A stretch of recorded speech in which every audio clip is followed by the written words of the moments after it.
Right, in this video, I want to take a look at when we have a rational function that the limit does not exist. So we're looking at this function right here, 3 divided by 5 minus x. And so we're trying to figure out what will be the limit as x approaches 5 of 3 over 5 minus x. Now, this one we're going to look at it visually, and then we're going to look at a problem algebraically afterwards.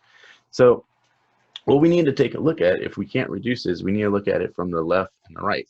And so if we look at the limit as x approaches 5 from the right, and the limit as x approaches 5 from the left.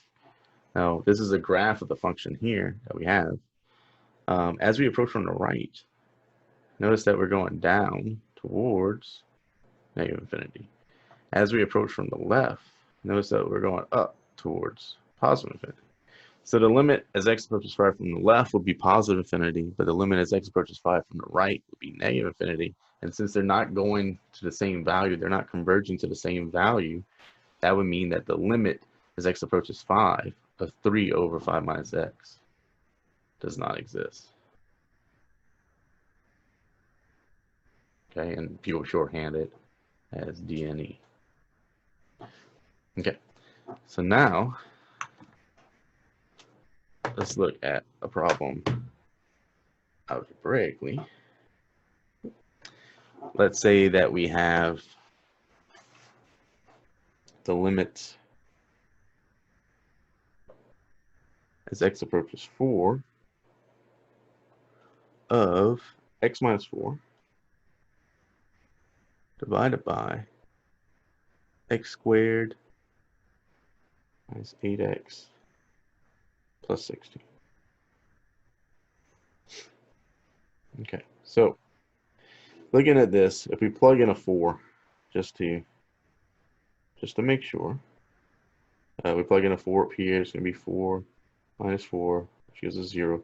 We plug in a 4 down here, it's going to be 4 squared minus 8 times 4 plus 16, which is going to be 16 minus 32 plus 16, which is going to end up giving us 0 there as well. Okay, so we know that the denominator becomes 0, and so we know that we can try to see if we can find an equivalent function like we did in the last video.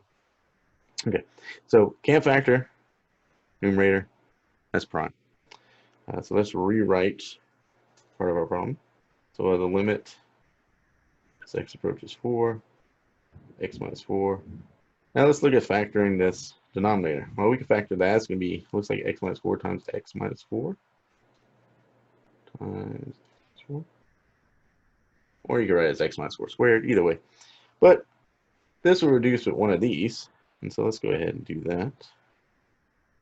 And what we're going to be left with is the limit as x approaches 4 of 1 over x minus 4.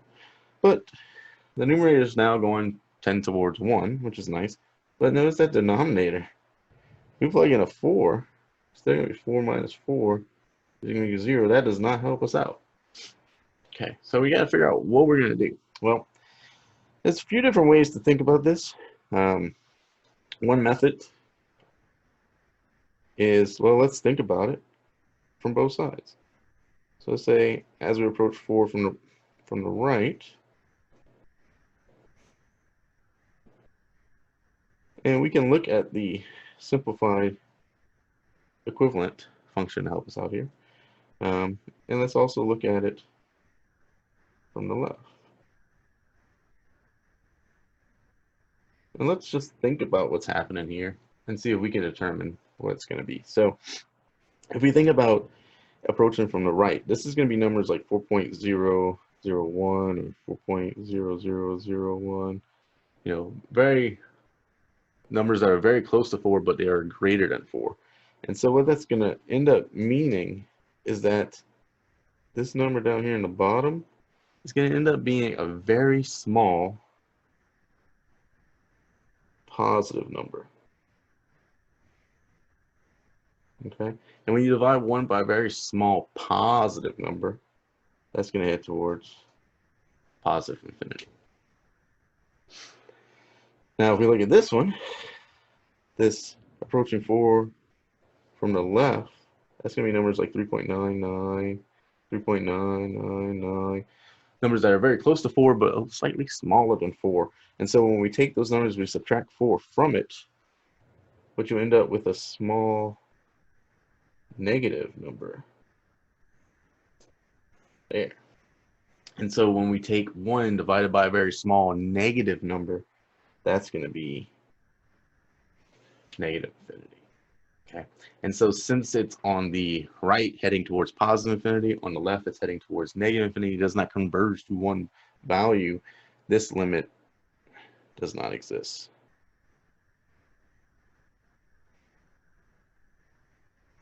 Okay, so I've had people in the past who had a hard time kind of thinking this through the way that we just did it.